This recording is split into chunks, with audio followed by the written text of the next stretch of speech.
Baja, apa kabar? Welcome to podcast Krakatau Steel Committed to Transform. Dan tentunya senang sekali saya Ceria Fasti bisa berjumpa dengan Sobat Baja di rumah. Nah, kali ini podcast hadir dengan nuansa berbeda. Kami akan menghadirkan informasi-informasi terdalam mengenai industri baja. Dan tidak hanya itu, kami juga akan menampilkan informasi seputar Krakatau Steel Group.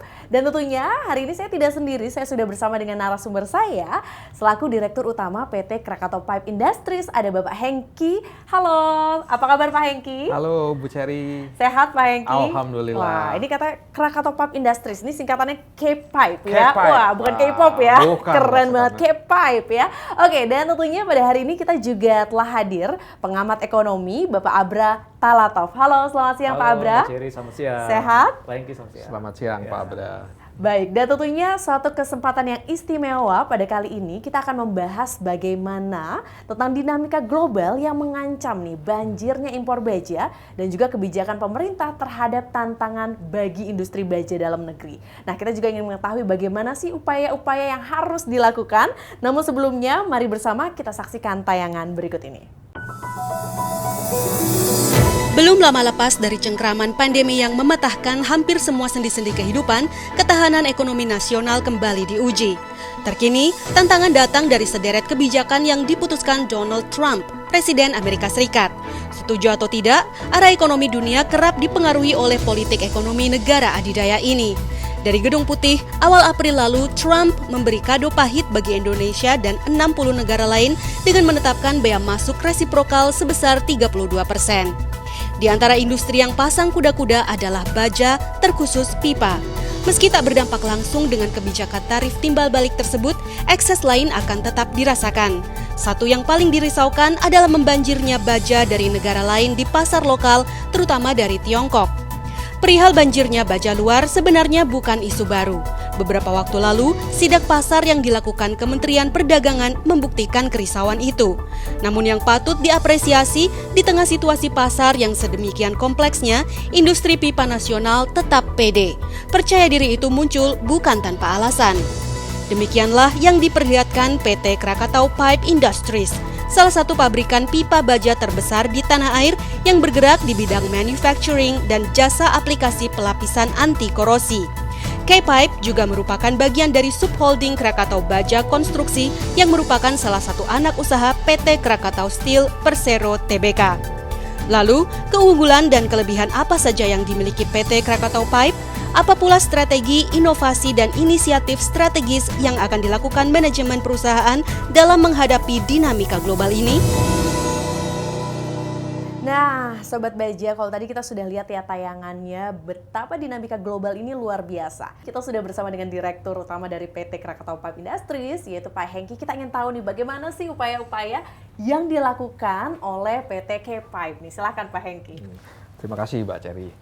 Jadi kami PT Krakatau Pipe Industry atau disingkatnya K-Pipe. Nah, K-Pipe saat ini yang merupakan anak cucu perusahaan dari Krakatau Steel Group terus bersemangat tentunya dengan kondisi yang saat ini mungkin orang bilang sangat bergejolak, tapi menantang, tapi tentu di balik tantangan terdapat banyak peluang. Jadi dengan adanya resiprokalnya US, lalu juga dengan tantangan dari Cina untuk melawan, itu tentu kita harus antisipasi bahwa dengan adanya itu maka baja-baja Cina akan membanjiri di Indonesia. Itu yang kita khawatirkan. Jadi kami, Krakatau Pipe, K-Pipe bersama dengan industri pipa baja di Indonesia sedang banyak berdiskusi dan memberikan masukan-masukan kepada pemerintah maupun kepada induk kami, Krakatau Steel, untuk bisa kita mengantisipasi hal tersebut. Oke, nah ini judulnya Krakatau Pipe dan juga pipa impor. Siapa nih yang bisa menang di pasar Indonesia? Kita tanya nih kepada pengamat ekonomi kita, Pak Abra. Gimana menurut Pak Abra? Ya, tentu kita melihat dinamika ekonomi global yang penuh tantangan sekarang ini kan, tentu kita tidak bisa menutup mata bahwa kata kunci dari persaingan saat ini adalah bagaimana kita mengoptimalkan keunggulan komparatif dan juga keunggulan kompetitif yang dimiliki oleh Indonesia. Pertama, kita memiliki keunggulan kompetitif berupa sumber daya alam yang melimpah dan juga market yang besar. Tentu ini menjadi modalitas kita untuk bisa menggarap khususnya di pasar domestik. Dan saya melihat bahwa K-Pipe ya sebagai anak usaha ataupun cucu usaha dari KS ini punya potensi besar khususnya dalam mengoptimalkan khususnya di pasar domestik terlebih dahulu, karena kan kita melihat pemerintah saat ini punya target pertumbuhan ekonomi yang cukup tinggi dan juga tentu masih adanya upaya untuk meningkatkan pembangunan infrastruktur dan di sektor-sektor strategis lain, termasuk juga adanya upaya untuk melakukan hilirisasi di sektor sumber daya alam. Nah, artinya pemanfaatan terhadap sumber daya lokal ya ini juga akan semakin besar. Nah, itu semestinya bisa menjadi keunggulan kita untuk bisa membanjiri pasar di dalam negeri. Tapi memang tantangannya adalah ketika produk-produk di negara lain, misalkan dari Cina, dari India, dari Vietnam, itu mereka juga harus mencari pasar di dalam dan di luar negaranya, dan di tengah adanya kebijakan penaikan tarif dari Presiden Trump, ini kan memang ada risiko terjadinya alih ekspor dari pasar utama di Amerika itu bisa beralih ke kawasan Asia ataupun Asia Tenggara termasuk Indonesia. Nah, memang kita tidak menutup mata ada juga praktik dari masing-masing negara nih, misalkan dalam konteks bagaimana negara tersebut untuk meningkatkan daya saingnya melakukan politik dumping. Kemudian juga tentu ada dukungan insentif fiskal maupun dukungan subsidi energi yang diperoleh oleh negara-negara tadi, sehingga kita memang harus mengantisipasi dan harus bersiap diri. Kita tidak bisa mencegah, tetapi kita bagaimana bisa turut bersaing di pasar domestik maupun di pasar regional. Oke, mengantisipasi dan bersiap diri. Tapi sebelum itu mungkin para sobat baja di rumah juga ingin tahu ya bahwa ternyata Krakatau Steel ini juga menghasilkan tadi ya Krakatau Pipe Industry. Nah, sebelum kita menggali lagi bagaimana antisipasinya, kita pengen kenalan juga nih dengan Krakatau Pipe Industries. Ada apa saja sih jenis-jenis pipa yang ada di dalamnya? Silahkan Pak Hengki. Terima kasih. Jadi Krakatau Pipe, K-Pipe itu menghasilkan mempunyai dua jenis pipa utama, yaitu spiral, lalu juga ERW, jadi pipa yang sambungannya halus sehingga tidak terlalu kelihatan. Itu penggunaannya untuk pertama adalah kita migas, lalu yang kedua adalah pipa air, ketiga pipa pancang, dan untuk komersialisasi yang kecil-kecil. Jadi itu semua industri yang menggunakan pipa ya kita bisa menggunakan. Bisa menggunakannya. Lalu apa nih yang menjadi keunggulan tersendiri untuk K-Pipe ini dengan bersaing dengan pasar-pasar pipa lainnya nih Pak? Seperti Pak Abra tadi sebutkan, sebenarnya kita ini karena cucu BUMN, jadi orang harusnya lebih trust. Jadi kepercayaan yang itu kita jaga, karena biasanya kalau apalagi import mungkin harga pasti lebih murah China, karena China kan produksinya masif ya Pak Abra. Tapi kita berbicara tentang kualitas ya Pak ya. Kalau kualitas tentunya karena kita disupport oleh induk dari Krakatau Steel kan terkenal bajanya mutunya sangat tinggi, jauh dibanding yang lain, itu kita kualitas nomor satu. Jadi juga yang lainnya adalah pelayanan. Jadi seperti customer itu kalau berhubungan dengan BUMN maupun anaknya lebih merasa nyaman. Nah, itu yang menjadi faktor-faktor keunggulan dari K-Pipe ya, bersaing dengan persaingan pipa-pipa lainnya. Nah, kita ingin tahu juga nih proses kondisi mesin-mesinnya, tapi tahan dulu. Saya mau bertanya kepada Pak Abra. Pak Abra, kalau tadi kan melihat bagaimana keunggulan-keunggulan yang kita sudah produksi juga ya untuk K-Pipe ini sendiri. Bagaimana Pak Abra selaku pengamat ekonomi melihat juga persaingan-persaingan dan juga keunggulan-keunggulan kita miliki, apakah sudah siap untuk berdaya saing nih dengan produk impor? Iya, pertama saya melihat secara objektif ya, dari kinerja K-Pipe sendiri di tahun lalu, bahwa ada yang menarik, boleh dikoreksi nih Pak Hengki kalau datanya kurang tepat, bahwa K-Pipe telah memecahkan rekor penjualan di bulan lalu, khususnya secara bulanan di Desember 2024, itu sebanyak 17 ribuan ton pipa baja. Kemudian sepanjang 1 tahun 2024 itu penjualannya tumbuh sampai 45%. Ya, ini saya melihat di tengah situasi yang cukup menantang ini saja, K-Pipe sudah cukup kompetitif ya dalam mempertahankan pasar di dalam negeri.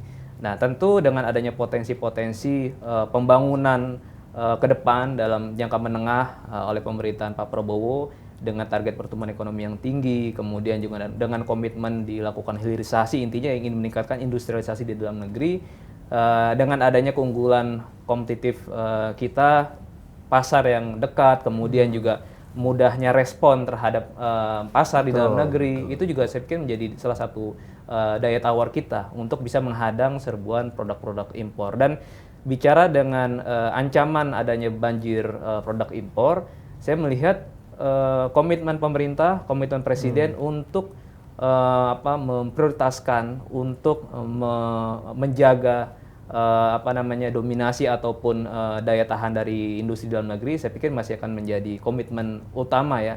Walaupun ada gertakan-gertakan dari negara lain, tapi saya melihat mau tidak mau memang pembangunan kita harus ditopang oleh sumber daya dari dalam negeri. Oke, dan dalam artinya siap bersaing. Kalau tadi Pak Hengki berbicara bahwa memang kepercayaan yang dibangun dan dilandasi juga dengan kualitas yang sangat baik. Kita ingin tahu juga sebenarnya untuk pipa yang diproduksi di pipa industri ini menggunakan bagaimana kondisi-kondisi mesin yang memproduksinya. Silakan Pak.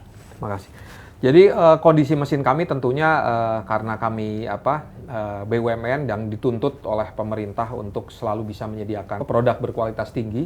Mesinnya tentu invest pemerintah yang sangat besar dari 20 tahun yang lalu, jadi mungkin agak lama. Tetapi maintenance kami dan juga perkembangan kami, inventory untuk penyediaan spare parts kami lakukan sangat baik. Kita menggunakan SAP, software SAP, di mana maintenance maupun inventory-nya terjaga di situ. Jadi produksinya tidak akan pernah putus maupun terhenti karena rusaknya mesin dan sebagainya. Kita sangat minimalisir hal tersebut. Oke, baik. Dan tentunya kita juga akan bertanya nih ke Pak Abra. Kira-kira salah satu strategi apa sih yang harus disiapkan nih untuk K-Pipe sendiri untuk bisa lebih bersaing dengan pasar internasional? Iya. Jadi pertama, saya pikir tetap fokus di pasar domestik terlebih dahulu, dengan tetap mempertahankan kualitas produk. Ya, tentu ini kan akan menjadi modalitas juga baik oleh konsumen existing maupun calon konsumen baru. Konsumen existing ini kan tentu akan bisa penopang juga untuk promosi produk dari K-Pipe ke depan ketika mereka memang merasakan adanya kualitas yang terjaga. Kemudian yang kedua, selain pasar domestik ketika nanti sudah settle, juga perluasan pasar ekspor dan juga diversifikasi tentu. Dan ini memang saya melihat tidak hanya bisa dilakukan sendiri oleh K-Pipe ataupun KS, tetapi memang harus ada sinergitas dengan perusahaan-perusahaan lain, khususnya oleh BUMN, melakukan konsolidasi bisnis di luar negeri, melihat potensi proyek-proyek di luar negeri seperti apa. Nanti kan pada akhirnya kebutuhan terhadap bahan baku ini juga akan mengikut. Jadi saya pikir itu menjadi salah satu strategi jangka menengah ya, untuk tidak hanya fokus di pasar dalam negeri tapi juga pasar luar negeri. Yang berikutnya juga bagaimana dari aspek bahan baku termasuk energi, K-Pipe ataupun KS ini pastinya membutuhkan dukungan energi yang sustain dan juga punya nilai tambah dari sisi kualitas dan dari sisi harga. Karena saat ini salah satu strategi dari negara-negara produsen di dunia itu adalah bagaimana menciptakan cost structure yang efisien. Nah, efisiensi ini tentu harus selalu menjadi salah satu indikator untuk kita bisa nanti menjual dengan harga yang kompetitif dengan kualitas yang terjaga, tetapi bagaimana menekan dari sisi input, dari sisi cost structure-nya tadi. Dan itu pastinya butuh dukungan dari pemerintah yang cukup besar. Insentif-insentif fiskal di sisi hulu dan di sisi energi, saya pikir pastinya ada keterkaitan secara langsung terhadap kinerja bisnis dari PT K-Pipe ke depan. Baik, itu tadi salah satu strategi menengah dan juga jangka panjang. Tentu kita juga ingin tahu nih, gimana dari K-Pipe sendiri untuk bisa mengimprove, meningkatkan kapasitas dan juga kapabilitas perusahaannya. Tapi tahan dulu Pak Hengki, jangan jawab dulu karena kita harus jeda dulu setelah pesan-pesan berikut ini.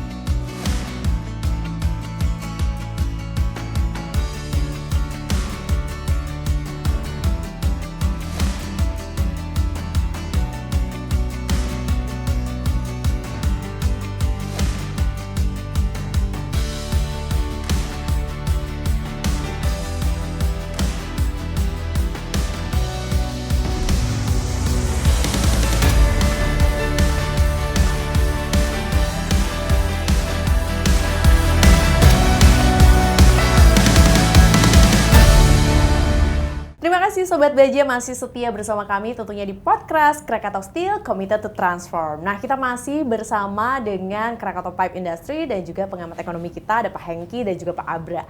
Nah, kalau tadi saya sampai menunda pertanyaan saya mengenai kepada K-Pipe ya, tentang bagaimana sih cara K-Pipe ini sendiri meningkatkan nih kapasitas dan juga kapabilitas perusahaan. Jadi K-Pipe tahun ini kita rencanakan untuk mengimprove semuanya nih, tidak hanya hardware tapi juga softwarenya. Jadi yang terpenting saya rasa adalah sistemnya di bawah. Jadi prosesnya kita sekarang kita telaah, kita bikin lebih sempurna. Lalu di situ dari ketika prosesnya lebih bagus, kita bisa pakai teknologinya, lalu SDM-nya seperti apa. Nah, kita bikin master plan untuk itu. Sekaligus juga kita meningkatkan pelayanan. Jadi pelayanannya kami ingin semua sistem kan, karena itu mengacu dari tahun kemarin ketika ada beberapa SDM yang harus pindah. Kalau di Krakatau kan sering diputar, itu akan memberikan sedikit dampak kepada kami. Maka kami sekarang fokus di sistem. Setelah itu baru teknologi maupun SDM maupun yang lainnya bisa mengikuti. Baik, jadi fokus terhadap penguatan sistem dulu ya, Betul, agar semuanya bisa nanti pada saat berjalan bisa lebih lancar gitu ya. Sekarang kita mau bertanya juga ke Pak Abra. Kalau analisis Pak Abra sendiri, bagaimana sih tren pipa baja ke Indonesia dalam 5 tahun terakhir? Jadi memang cukup menarik dalam khususnya 4 tahun terakhir, khususnya setelah adanya pandemi COVID dan juga adanya geopolitik perang Ukraina dan Rusia. Memang berangkat dari hulu terjadi gejolak pasokan, gejolak harga energi. Itu kan tentunya mempengaruhi juga biaya produksi dari K-Pipe maupun PT-KAI secara umum. Dan ini pada akhirnya menjadi salah satu titik poin untuk keseimbangan baru. Bagaimana masing-masing negara, masing-masing produsen di tengah situasi faktor eksternal tadi mampu terus menekan biaya produksi. Jadi ada cost structure competitiveness. Nah, itu saya pikir menjadi salah satu faktor kunci juga bagi K-Pipe untuk bisa bersaing dari sisi harga tetapi tetap mempertahankan kualitas. Yang kedua adalah bagaimana serbuan impor baja ya, ataupun produk-produk turunan lainnya dalam 3-4 tahun terakhir ini kan juga faktor dari pelemahan daya beli di masing-masing negara tujuan. Nah, akhirnya produsen utama dunia tadi mencoba mencari pasar alternatif di wilayah Asia Tenggara termasuk Indonesia. Apalagi kan 5 tahun terakhir kita tahu bahwa Indonesia cukup masif membangun infrastruktur. Betul. Nah, itu menjadi sasaran mereka ini, melihat ini potensi pasar yang besar. Nah, karena adanya kebijakan tadi saya katakan di awal, adanya dumping, kemudian adanya subsidi dari pemerintah negara-negara masing-masing tadi, itu juga mempengaruhi persaingan produk baja dan baja turunan termasuk pipa baja di dalam negeri. Nah, tetapi saya melihat bahwa tadi disampaikan oleh Pak Dirut bahwa kita harus membenahi diri dengan meningkatkan teknologi dari aspek operasional, karena itu menjadi salah satu kunci juga kita bisa terus meningkatkan ataupun melakukan diversifikasi produk yang mengikuti perkembangan permintaan dunia, termasuk sekarang adanya tren permintaan produk-produk yang hijau, ya green steel. Ya ini juga menjadi hal yang harus diantisipasi karena ketika kita hanya berada di zona nyaman dengan produk-produk existing, kemudian ada permintaan produk-produk yang baru yang lebih green gitu, itu juga kita salah satu sisi menjadi tantangan, sisi lain ini menjadi peluang. Maka kebutuhan untuk melakukan revitalisasi teknologi, inovasi itu juga sangat penting, bukan hanya hardware tetapi juga software, sumber daya manusianya juga perlu ditingkatkan. Oke, baik. Jadi itu tadi bagaimana tren impor baja 5 tahun terakhir. Nah, sekarang kita mau tanya juga nih, K-Pipe sendiri bagaimana kinerjanya dalam 5 tahun terakhir nih? Selain tadi ada beberapa prestasi yang sudah disebutkan ya. Saya mungkin harus baca data nih ya. Karena saking banyaknya ya, Pak. Saking banyaknya. Jadi 2020 revenue adalah 84,8, lalu naik ke 2022 154,9, lalu turun di 2023 memang karena kondisi global, Lalu perusahaan bangkit lagi di 2004 menjadi 157,2. Wow, ini menarik ya, padahal tahun 2020 ini adalah tahun yang lumayan berat ya, tapi tetap bisa bertahan dengan revenue tersebut. Oke, kalau menurut Pak Abra gimana nih selaku pengamat melihat tadi perkembangan 5 tahun terakhir gitu ya, dengan revenue yang meningkat dan juga cukup tajam gitu ke atas? Ya, saya melihat bahwa konsistensi untuk mempertahankan revenue, dan kemudian juga ada tantangan tadi di tahun 2023 mengalami pelemahan, kemudian bangkit lagi 2024, ini sebetulnya menjadi cerminan adaptifnya ya Keypipe terhadap produk-produk pesaing gitu. Karena dari data saya di tahun 2020 sampai 2023 itu importasi besi dan baja kita meningkat cukup drastis.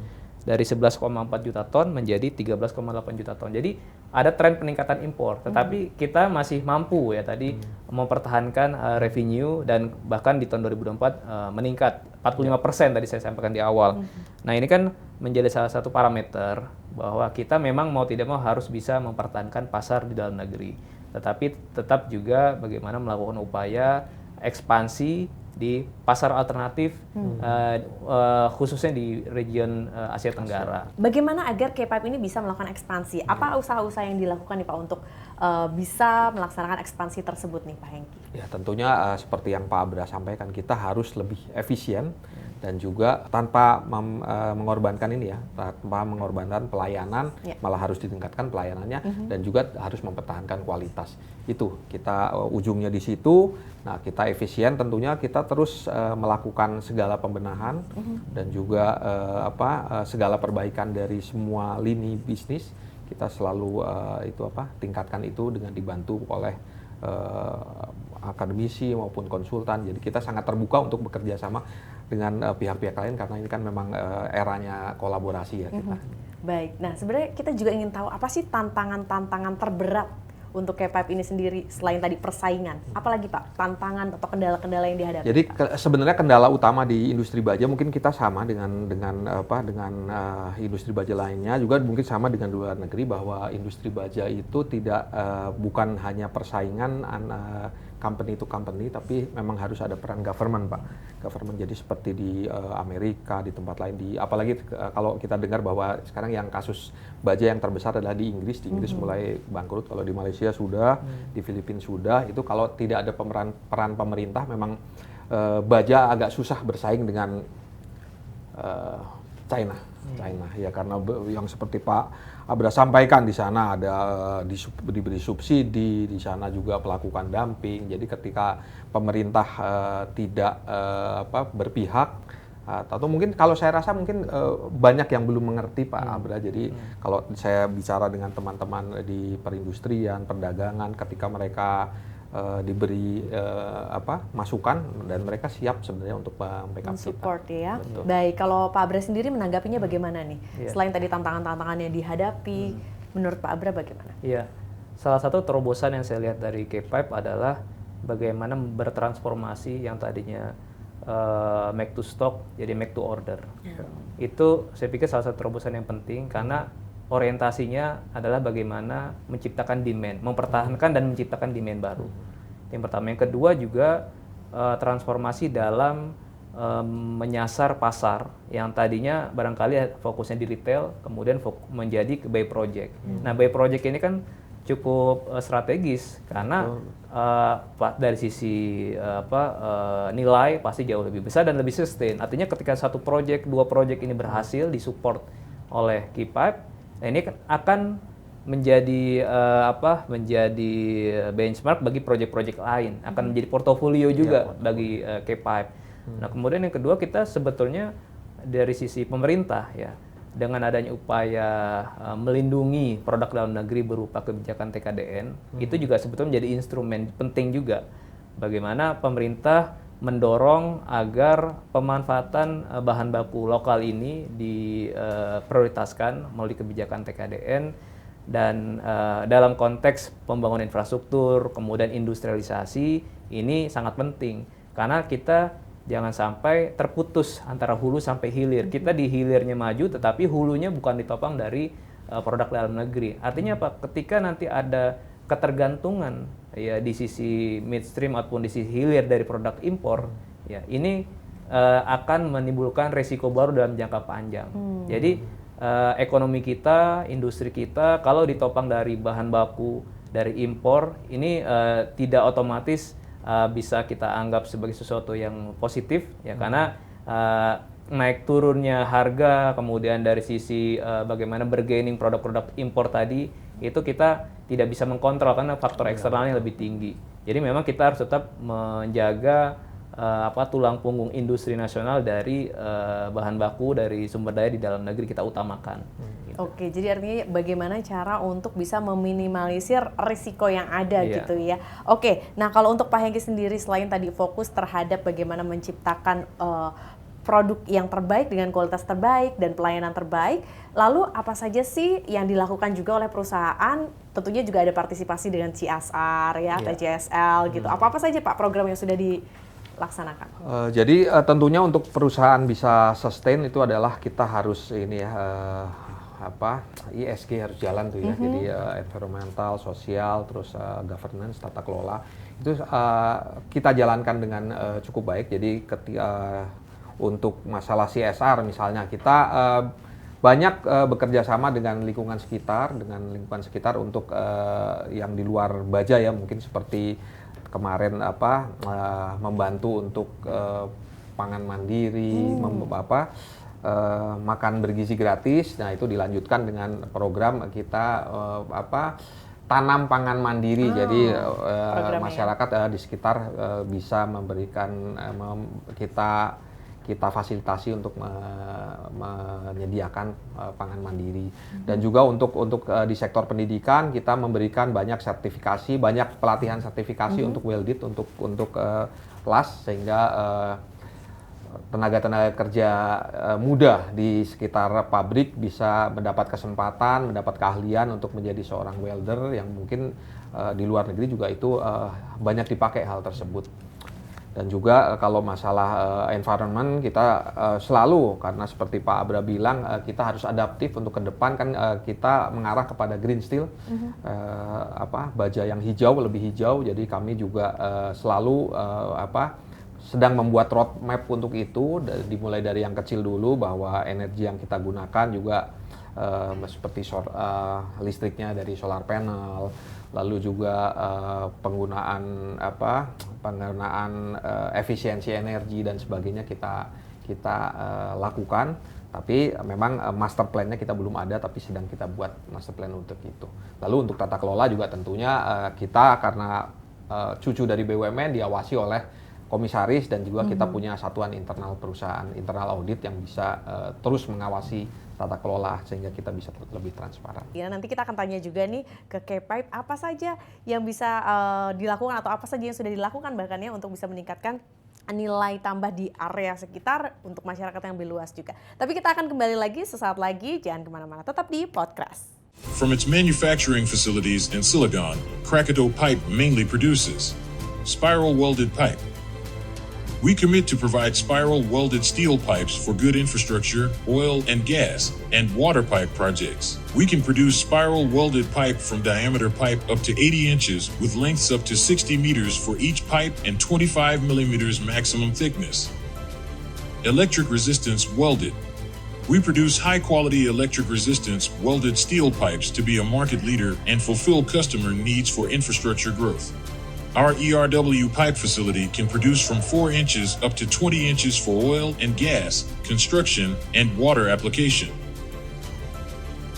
As an integrated pipe mill, PT Krakatoa Pipe Industries provide coating application services for oil and gas and infrastructure projects to protect your product against corrosion. We have complete coating facilities such as fusion bonded epoxy, 3-layer polyethylene or propylene, concrete weight coating, asphalt enamel coating, liquid epoxy coating, cement lining.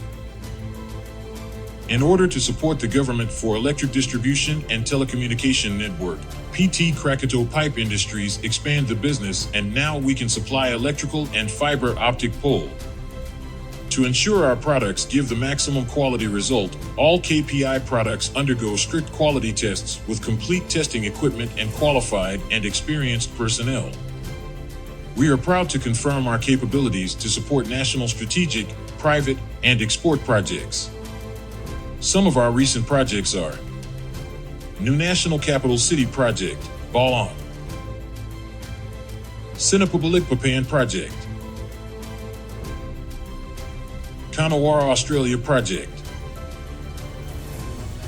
Through its dedication and conscious efforts, Krakatoa Pipe Industries has gained excellence as a pipe manufacturer. It has grown into a mature and experienced organization, which better understands the market needs, demands, and corporate social responsibility. The company is working with an objective to provide maximum customer satisfaction through its superior quality product and services, therefore attaining its goal to become world-class steel pipe manufacturer and corrosion protection applicator.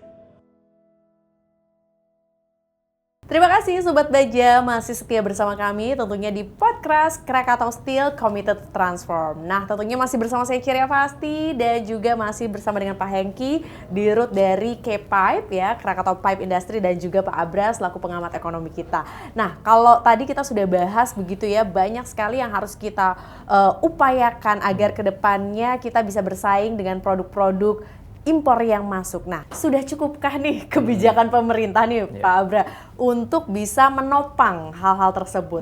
Gimana Pak Abra? Ya sebetulnya sejauh ini pemerintah ya sudah memiliki berbagai kebijakan dan insentif ya untuk melindungi industri baja nasional. Tadi seperti saya katakan ada kebijakan TKDN, kebijakan biaya masuk anti dumping, kemudian juga ada PSN. Itu kan menjadi salah satu cara juga pemerintah untuk mendukung pengembangan industri baja nasional. Tetapi kan lagi-lagi di tengah situasi yang penuh tantangan saat ini, kebijakan tadi perlu dievaluasi, perlu ditingkatkan lagi efektivitasnya, terutama kalau kita bicara efektivitas. Jadi misalkan contoh kebijakan TKDN.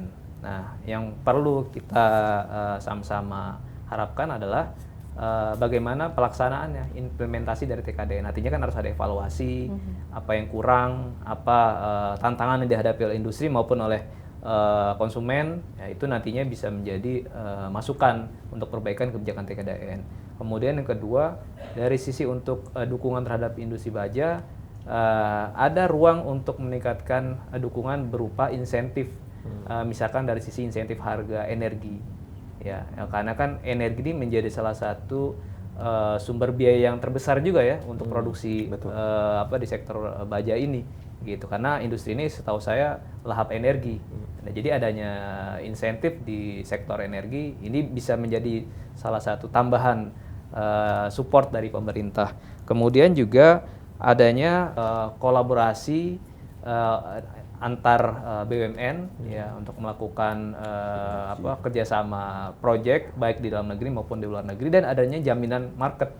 Nah, jaminan market ini saya pikir salah satunya bisa juga didorong oleh pemerintah. Misalnya kan pemerintah seringkali melakukan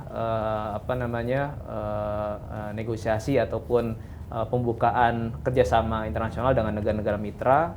Nah itu juga bisa disisipkan apakah produk-produk baja nasional kita nantinya bisa mendapatkan manfaat dari kerjasama perdagangan maupun kerjasama investasi baik di dalam maupun di luar negeri. Nah, di sektor-sektor, di kementerian lembaga terkait, di sektor perindustrian, di Kementerian Perindustrian, Kementerian SDM, Kementerian BUMN itu bisa menjadi pendorong ya untuk bisa berkembangnya sektor industri baja di dalam negeri. Oke, baik. Dan tentunya kita ingin tahu juga nih, Pak Hengki, selaku Dirut K-Pipe nih, gimana penilaian Anda tentang posisi kompetitif dari K-Pipe ini sendiri di tengah fluktuasi pasar baja global saat ini? Jadi kalau K-Pipe tentunya sebagai cucu BUMN kita memang leading sekarang di pipa baja di Indonesia itu kita dianggap sebagai leader. Jadi kita cukup bangga. Jadi pabrikan lain itu banyak berdiskusi dengan kita dan meminta kita untuk membawakan suara industri baja nasional kepada pemerintah seperti Pak Abra bilang tadi, kita untuk masalah TKDN, lalu trade remedies itu anti dumping, safeguard itu kita yang maju dan mereka siap backup. Dan kita juga di asosiasi baja yang aktif adalah tentunya Krakatau Steel Group. Teman-teman swasta tentu sangat mendukung ini seperti diatur oleh undang-undang bahwa kita BUMN Group adalah gerbong lokomotif untuk membawa teman-teman dunia usaha untuk bisa maju bersama. Wow, sebagai gerbong lokomotif tentunya kita juga ingin tahu apa saja faktor global yang paling signifikan yang akan mempengaruhi nanti kinerja perusahaan K-Pipe ini sendiri dalam 2-3 tahun ke depan. Jadi tentunya fluktuasi harga baja. Jadi 80% dari cost structure kita adalah bahan baku. Jadi ketika bahan baku bergejolak, naik turun itu tentunya sangat berpengaruh terhadap kinerja dan maupun harga dari kami. Jadi kami dari K-Pipe dan tentunya juga saya rasa pabrikan baja lainnya juga sama, tentunya kita bisa berusaha men-secure bahan baku agar harganya stabil.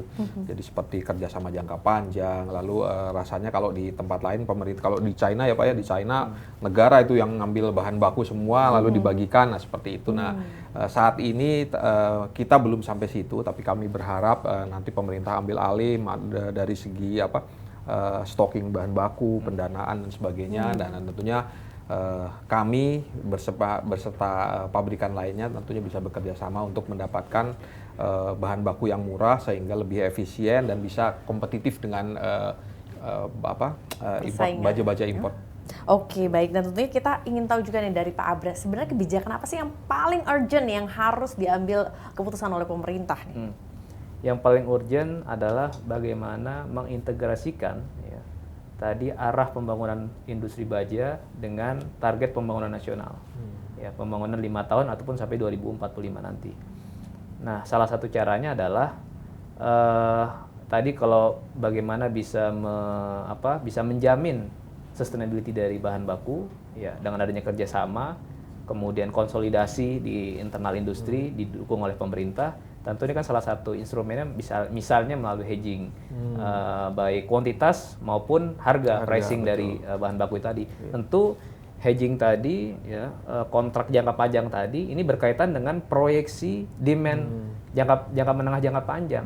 Jadi ada konfidensi, ada keyakinan dari industri bahwa ketika mereka nanti bisa menyerap bahan baku tadi, produknya juga bisa terserap. Ya, artinya harus ada integrasi dari sisi dari hulu sampai ke hilir. Nah, itu semua memang harus dijahit dalam satu roadmap besar, grand strategi yang besar oleh pemerintah. Pemerintah kan sudah punya RPJMN maupun RPJP jangka panjang. Nah, itu semua secara teknokrasi sudah ada target-target pertumbuhan ekonomi, sektoralnya, regionalnya, tetapi tadi harus ada benang merah, turunannya itu harus lebih konkret. Di industri baja ini berapa persen growth-nya setiap tahun yang akan diserap oleh pasar di dalam negeri, dan selebihnya akan diekspor kemana saja negara tujuannya, ya berapa besar. Tadi kan harus ada kerjasama perdagangan internasional juga, jadi butuh juga keterlibatan misalkan dari Kemenlu ya untuk mengorkestrasi kepentingan-kepentingan industri nasional di masing-masing sektor yang berkepentingan di industri nasional gitu. Ya, itu dia tadi ya jawaban bagaimana salah satu kebijakan yang paling urgent yang bisa diambil, mungkin bisa sedikit didengar nih oleh pemerintah ya. Nah, tentunya ini juga kita ingin tahu juga nih bagaimana prospek permintaan global nih Pak Hengki untuk produk pipa baja ini sendiri sehingga transisi energi ini bisa berlangsung dengan baik. Jadi saya sih sangat sepakat dengan Pak Abra ya bahwa kita secure dulu pasar domestik, karena kelihatan sekali bahwa pasar domestik sangat besar, di mana pabrikan-pabrikan di luar negeri itu menyasar ke Indonesia. Jadi kita secure dulu di situ. Kebutuhan baja tentunya pipa baja tentunya masih sangat besar di Indonesia karena kita butuh ketahanan energi, kita butuh ketahanan pangan yang itu kan memerlukan air ya. Jadi pipa air juga masih besar seperti itu. Hanya mungkin yang seperti Pak Abra sampaikan, memang kita kolaborasi maupun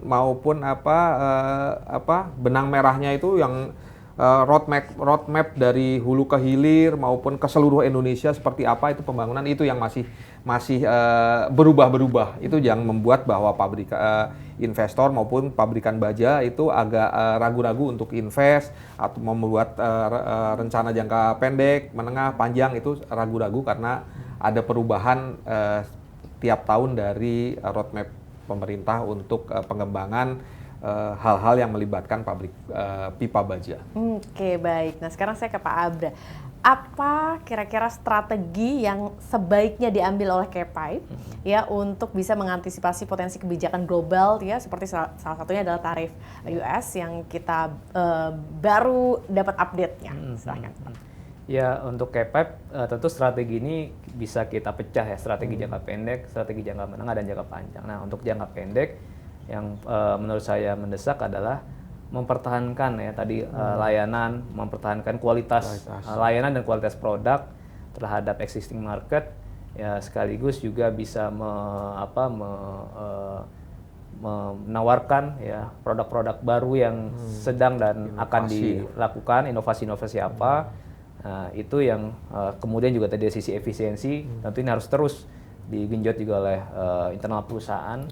Kemudian yang kedua adalah jangka menengahnya tadi, memanfaatkan momentum pembangunan nasional di dalam RPJMN kita, potensi-potensi pembangunan infrastruktur di sektor migas dan sektor lainnya, termasuk juga sektor energi terbarukan. Ini juga harus digarap. Nanti kolaborasi mau tidak mau menjadi kunci dengan BUMN-BUMN lain, dengan perusahaan swasta yang lain juga.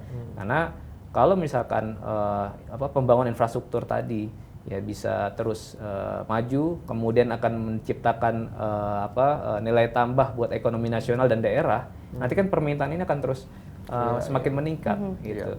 Di sisi lain memang kita berharap ya bahwa pemerintah tetap konsisten untuk melindungi produk dalam negeri, khususnya dalam konteks kebijakan TKDN. Beberapa kali ketika saya sampaikan ke publik juga memang ini mesti menjadi hal yang dijaga oleh pemerintah. Jangan sampai tiba-tiba kebijakan ini berubah secara dramatis.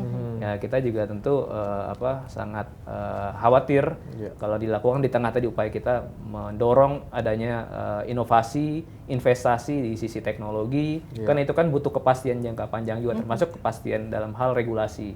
Nah, itu saya pikir menjadi hal-hal yang penting ya untuk bisa mempertahankan dan meningkatkan daya saing, meningkatkan performance dari K-Pipe ke depan. Oke, baik, itu salah satu tadi ya strategi-strategi yang bisa dimiliki oleh K-Pipe. Nah, terakhir nih sebagai closing statement Pak Hengki selaku dirut dari K-Pipe, apa sih harapannya, terus bagaimana ke depannya untuk K-Pipe ini? Harapan kami adalah pemerintah terus mendukung seperti yang Pak Abra sampaikan. Kita butuh kepastian regulasi, kepastian hukum, dan juga kepastian market tadi Pak. Jadi pasar di Indonesia ini sangat besar, pemerintah sudah menyediakan melalui Pak ASN dan sebagainya. Tolong kami diberi kesempatan untuk bisa berperan sangat besar di situ. Jadi jangan sampai ketika industri dalam negeri bisa melakukan itu ternyata dimasuki oleh produk-produk impor seperti itu. Oke, baik. Dan tentunya kita juga mau memberikan kesempatan nih untuk men-challenge ya. Kita ingin tahu juga seberapa baja sih K-Pipe? Seberapa baja Pak Abra?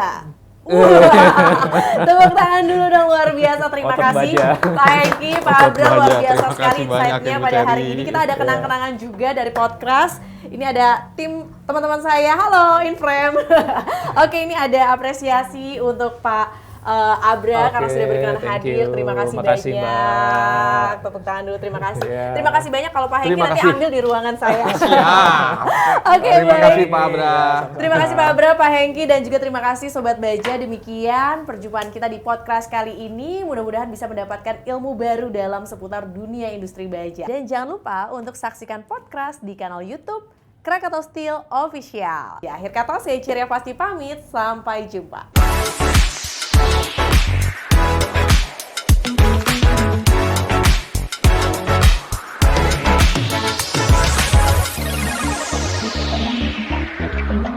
Thank you.